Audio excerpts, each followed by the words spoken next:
The first thing that you have to do when you're into this self-discovery process, or another term would be spiritual awakening, you have to understand that it is important and it is necessary to unlearn what you've been taught. Unlearning is the first process of self-discovery, because it works on this idea of belief. And belief is the worst thing you can do, believing in something, because if you know something, you don't have to believe in that thing. And similarly, if you believe in a thing, that means you don't know that thing completely. For example, if I say, do you believe in sun, or do you know that there's sun? It'd be like, yeah, I know there's sun.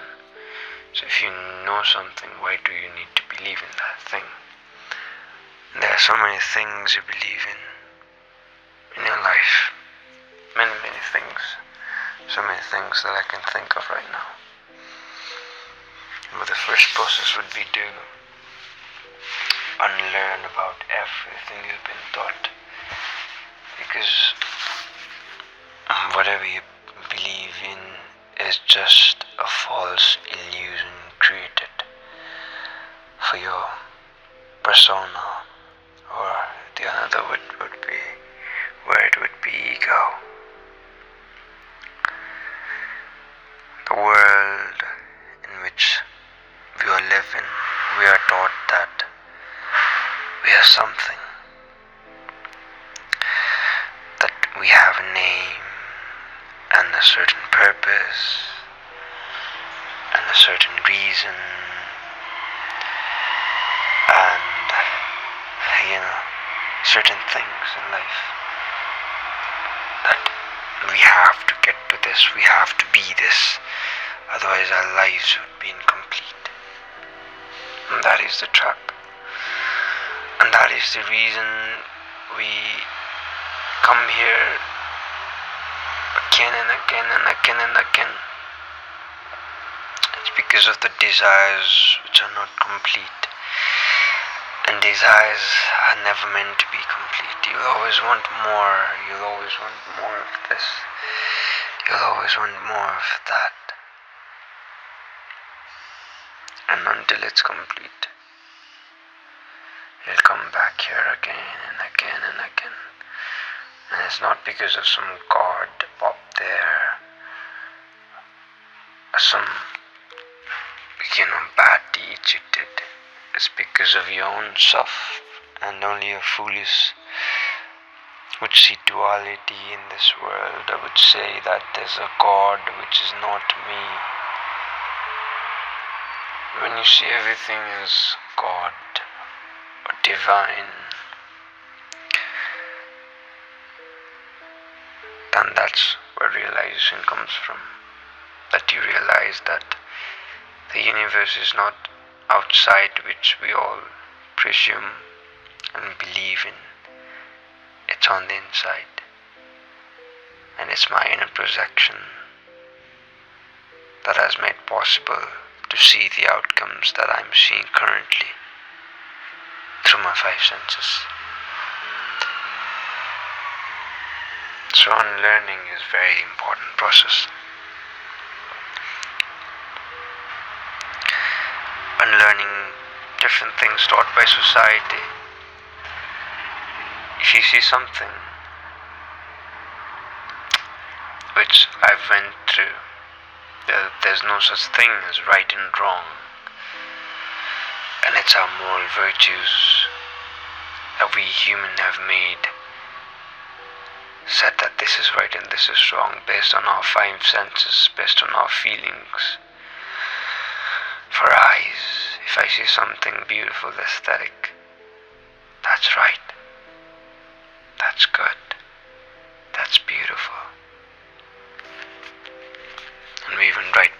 through that.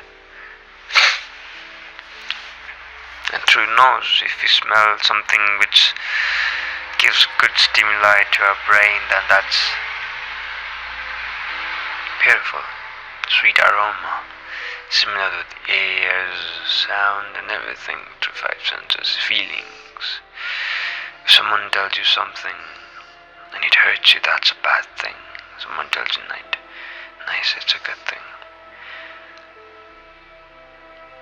For example, if someone tells you something in a language which you do not speak but in a good tone, then you smile, thinking that, oh yes, it's something good, but the meaning is different, right? See?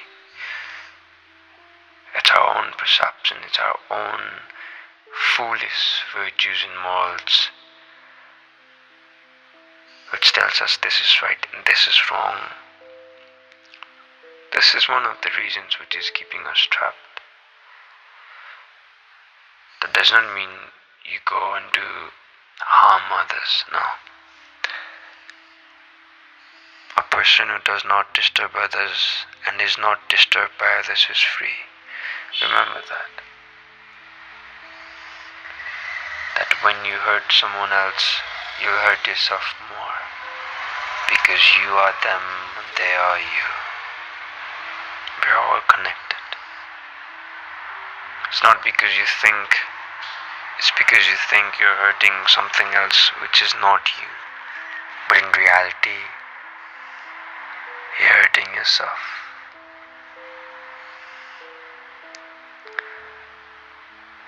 The illusion of separation.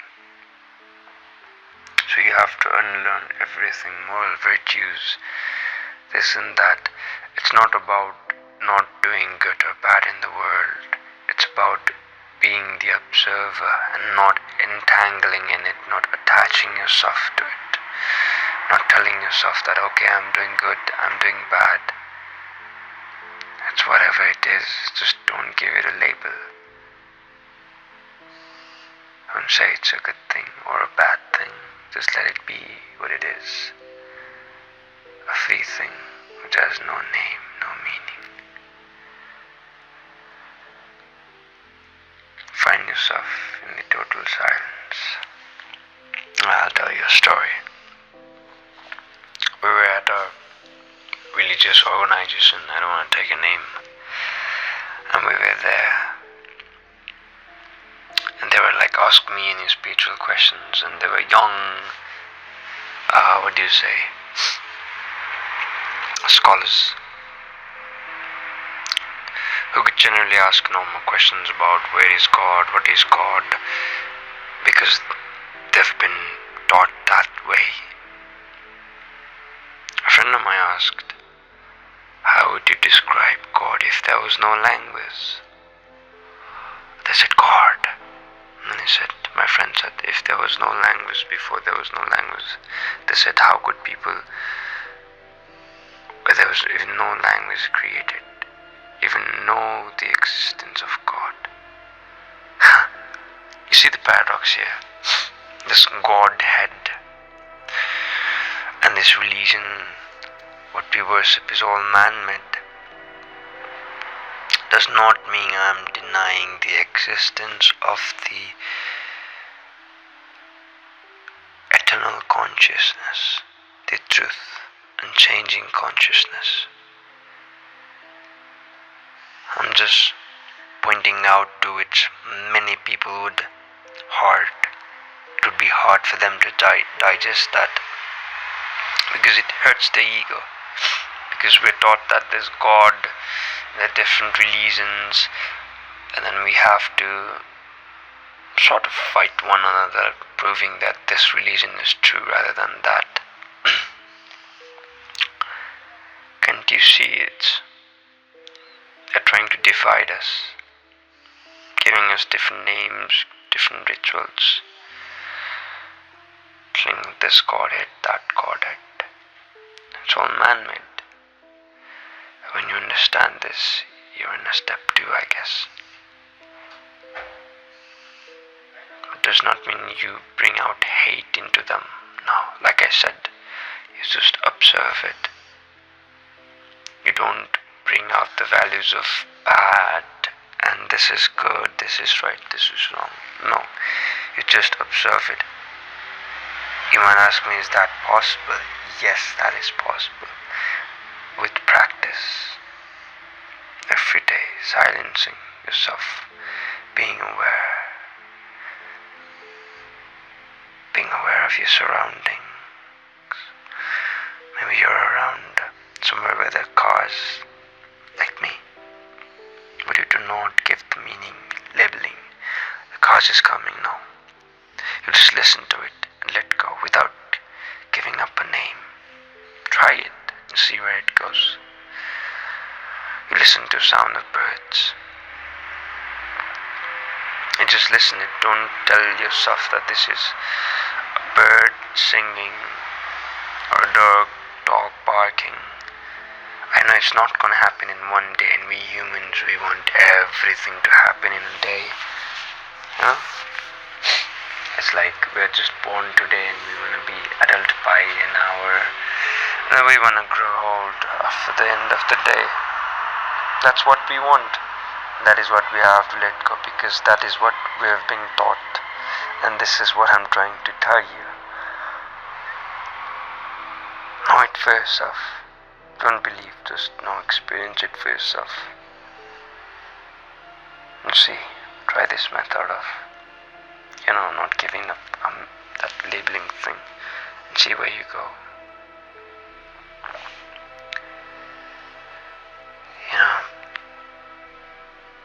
A drunk person sees everything as this shaky thing. But is the world shaking? No. It's the same with the person who has known themselves. A person who's known themselves sees he or she in everybody. For example, you're walking and somebody comes and mistakenly hits you on the shoulder. You get angry at him or her, shouting, why did you do this, do that, and you are in a fight, this and that. But what if you were walking and you hit your leg on a pole or a stone? Do you shout at the stone? No, you probably be like, and then you just let it go. Are you trying to understand what I'm trying to say? When there's a person, you shout at them because you're like, yeah, this is the person. Because you see things as separate things. You see them separately. And once you've known yourself, you'll realize that you are everybody and everybody is you. There's no difference, nothing. Even that neighbor you hate is you, and the hate was just a reflection of yourself.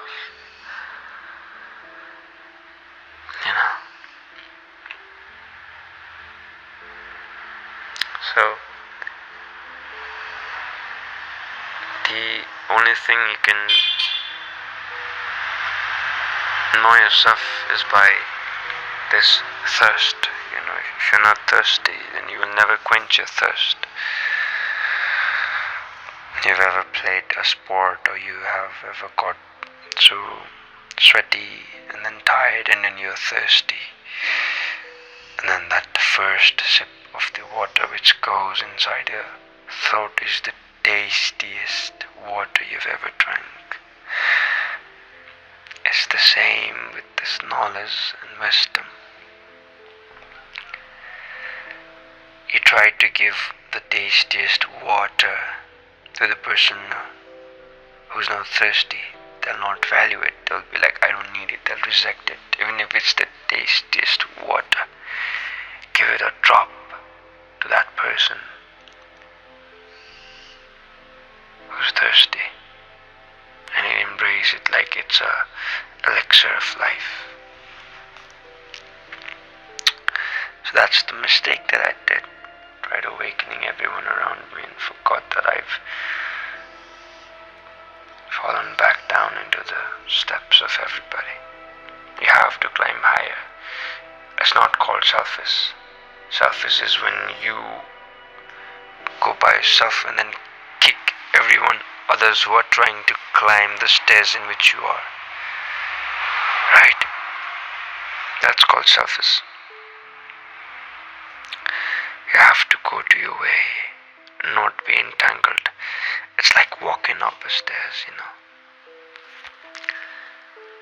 And to those who are down there when you fly, they'll see you getting smaller, smaller, smaller as you fly high up. Right? I hope you get it. So as you walk onto this step, those who are on your step, you'll meet some people, they'll teach you something, you teach them something, but don't go to their way. Because truth is a pathless land. It has no path of its own. It is what it is. You just walk into that step. One by one by one. You'll meet people. If you get attached, you'll step into that, be into that level of stairs, and that's most people they're doing. They've just accepted, I don't need to go further than this. This quench, of thirst of having knowledge and wisdom. It's so great that you could only understand if you're on the same page as the speaker who's telling you these things.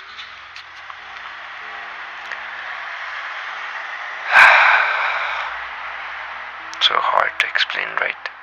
But 1 second of experience will bring out the tsunami of wisdom into you. That's what I'm trying to tell you. Rise up. It's alright, you're gonna lose friends. So did I. You're gonna lose the ones you love. So did I. What's the problem with that?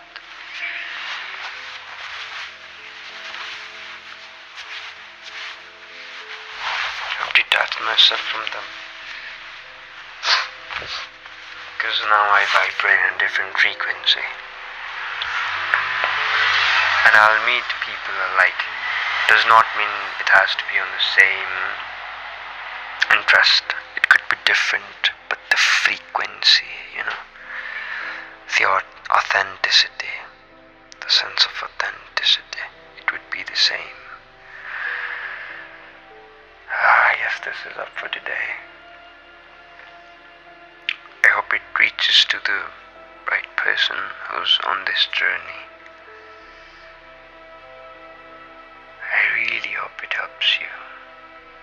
Because I'm nobody, I'm just an instrument of this whole, what do we like to call it, divine, the eternal infinite consciousness. I'm just an instrument, and so are you.